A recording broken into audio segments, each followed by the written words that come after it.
आउज़ुबिल्लाहिमिनश्शैतानिर्रजीम। अस्सलाम वालेकुम। कैसे हैं आप सब? मैं उम्मीद करती हूँ कि आप सब खैरियत से होंगे और ईमान की बेहतरीन हालत में होंगे।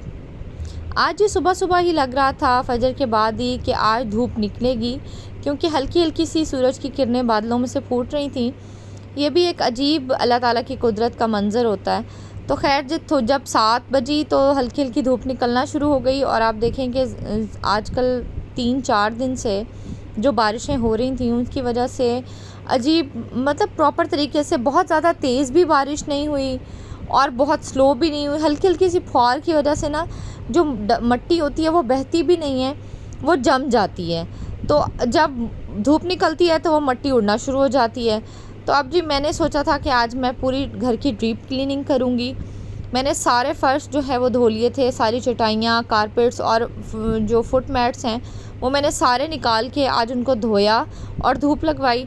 बारिश का पानी अंदर तो नहीं आता, लेकिन थोड़ा बहुत जो सिटिंग एरिया है, जो सहन में दरवाज़ा खुलता है, उससे पानी अंदर आ जाता है। खैर जी मैंने सारी सीढ़ियाँ धो ली थी, कॉरिडोर्स भी धो लिए थे। अच्छी तरीके से मैंने फ़र्श को जो है वो धोने के बाद वाइपर कर दिया था और वो बिल्कुल ड्राई हो गया था। कमरे में मैंने वापस कारपेट वगैरह डाल दिए थे और डस्टिंग करने के बाद एक सुकून और एक तसल्ली सी हो जाती है इंसान को कि अब जो है वो हर चीज़ साफ़ सुथरी हो गई है। बारिश की वजह से जूते जो घर के अंदर आते हैं वो भी गंदे होते हैं, बाइक के साथ, गाड़ी के साथ। तो यूँ समझें कि सारे घर में ही मैस मचा हुआ था। चाहे आप जितनी मर्ज़ी झाड़ू टाकी कर लें, जब तक आप प्रॉपर तरीके से धोते नहीं है ना, मुझे तो कम से कम सुकून नहीं आता। खैर जी धोने के बाद जब मैं सारा घर धो के जब मैं घर अंदर किचन में एंटर हुई, तो आप गैस जाने में जी 15 से 20 मिनट बाकी थे और मुझे कुछ ऐसा बनाना था जो मैं जल्दी जल्दी बना लूँ और सालन भी फटाफट बन जाए। तो मैंने सुबह जो कद्दू काट के रखे थे, सब्ज़ी मैं सुबह ही काट के रख लेती हूँ, इससे आपको गैस के आने से पहले में सब्ज़ी कटी होती है तो आपको बड़ी आसानी हो जाती है। खैर मैंने सब्ज़ी निकाली, उसको अच्छे तरीके से धोया और धोने के बाद मैंने उसको डाला जी कुकर में, और साथ ही मैंने चिकन निकाल के रखा हुआ था वो भी मैंने ऐड कर दिया। साथ प्याज और टमाटर डाले। इसमें मैंने ऐड किया जी ज़ीरा, साबित धनिया, लाल मिर्च, हल्दी और नमक। इसको जो मैंने इसके अंदर डाला और साथ ही मैंने ऑयल ऐड कर दिया था। ऑयल ऐड करने के बाद जी मैंने इसको अच्छे तरीके से जो है तेज़ आंच पे मैंने इसको हल्का सा भूना। सब्ज़ी जो है वो फ़ौरन ही अपना पानी छोड़ना शुरू कर देती है और वही पानी जो है उसी के अंदर मैं गोश्त को भी गला लेती हूँ। मैं इसके अंदर एक्स्ट्रा पानी कभी भी ऐड नहीं करती। आप देखें कि हल्का हल्का सा पानी जो है वो सब्ज़ी ने अपना छोड़ना शुरू कर दिया है। जब आप प्याज टमाटर एक साथ डालते हैं किसी भी सब्ज़ी में, तो प्याज टमाटर भी अपना पानी छोड़ते हैं। और जैसे ही पानी मैंने हल्का से इनको भून लिया था, जैसे ही पानी छोड़ा मैंने इनको प्रेशर दे दिया। अच्छा, प्रेशर देने के बाद ऐसे इतना प्रेशर देना है जिसमें मुर्गी आराम से गल जाए। प्रेशर देने के बाद आप देख लें कि ऑयल भी अलग हो चुका है और सब्ज़ी जो है वो भी अभी खड़ी खड़ी है। तो मैं इसको कद्दू हल्के से इस तरह से, अगर शोरबे वाले ना हो तो हल्के से मैश हुए हुए बड़े अच्छे लगते हैं।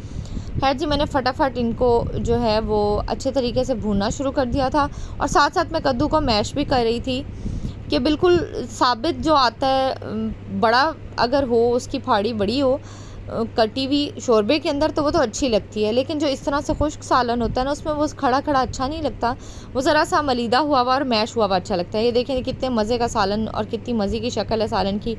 शुक्र है कि सालन बन चुका था और हम लोगों ने खाना भी खा लिया था। अब जी मैं आपके साथ instant stop hair fall remedy share करूँगी। मैंने आपसे शेयर किया था कि मैं काफ़ी चीज़ें अप्लाई कर रही हूँ बालों के ऊपर, साथ में मेडिकेशन भी कर रही हूँ। बेसिकली आयरन की कमी की वजह से जो हेयर फॉल होता है ना, वो मेन कॉज आयरन होता है, उसकी वजह से हेयर फॉल स्टार्ट होता है और वो बढ़ते बढ़ते और भी इश्यूज साथ हो जाते हैं। तो मैं ये 2-3 दफ़ा पहले कर चुकी हूँ, ट्राइड एंड टेस्टेड है और अब मैं आपसे शेयर कर रही हूँ। ये मैंने पहले से बना के रखा हुआ है।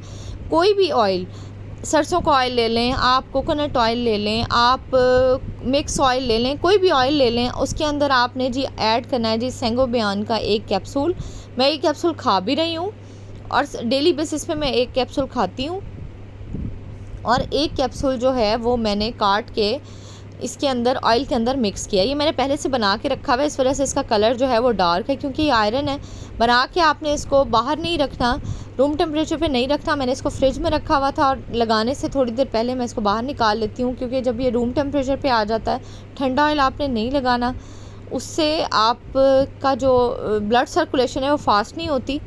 जब रूम टेम्परेचर ऑयल होता है आप बालों में लगाते हैं और जब आप उसको मसाज करते हैं तो ब्लड सर्कुलेशन फास्ट होती है और स्कैल्प हेल्थ बेहतर होती है। मैंने इसके अंदर जी सेंगोबियान का एक कैप्सूल ऐड किया है, उसको मैंने अच्छे तरीके से इसके अंदर मिक्स कर लिया है, क्योंकि मैंने पहले से मिक्स किया हुआ था तो उसका भी कलर इसके अंदर है, और मैंने फ्रेश जो मिक्स किया है उसको भी मैं अच्छे तरीके से हाथों के साथ इसको बिल्कुल मैश कर लूँगी, क्योंकि हल्के हल्के से ग्रेन्यूल्स से होते हैं इसके अंदर, तो उसको हाथों से मैश करना ज़्यादा बेहतर रहता है बनिस्बत इसके कि आप चम्मच से मैश करें। खैर जी, ऑयलिंग मैंने कर ली थी, खाना खा लिया था। ऑयलिंग करने के बाद मैं सारा किचन जो है वो भी ऊपर से साफ़ कर लूँगी, नीचे से तो मैंने फ़र्श धो के उसको बिल्कुल साफ़ कर दिया था। ये था जी मेरा आज का व्लॉग। उम्मीद करती हूँ कि आपको पसंद आया होगा। अगर आपको ये व्लॉग पसंद आया है तो आप इसको लाइक करें, शेयर करें, कमेंट्स करें और मुझे अपनी दुआओं में ज़रूर याद रखा करें। मैं भी आप लोगों को अपनी दुआओं में याद रखूँगी।